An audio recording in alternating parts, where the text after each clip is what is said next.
The most dangerous thing Steve Jobs ever created wasn't the iPhone. It was perceived value. And it's the same weapon the most powerful wealth builders in history have always used. Look carefully at Apple.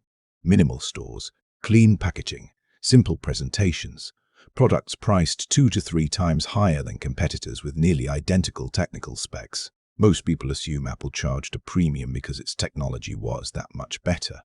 That's not the real reason. In ancient Rome, the color purple was worth more than gold, not because purple cloth functioned better than red or blue, because purple dye came from a single species of sea snail found only in one region of the Mediterranean. It took 10,000 snails to produce 1 gram of dye, so Roman emperors made a law. Only they could wear it. Scarcity became status, status became desire, and desire became one of the most powerful economic forces in the ancient world. Jobs studied this principle obsessively. He didn't want Apple products to feel like electronics. He wanted them to feel like what purple felt like in Rome. Symbolic, exclusive, emotionally loaded, creative, intelligent, elite.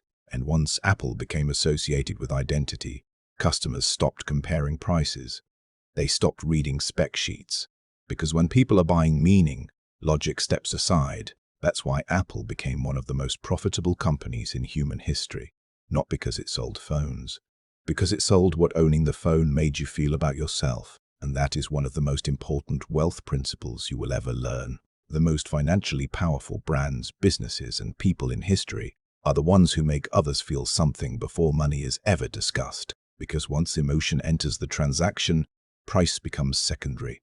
That's not manipulation. That's psychology converted into economic power. Subscribe and turn on notifications for daily wealth psychology. The next empire was built using an even darker understanding of human desire, and it's one most people have never heard of.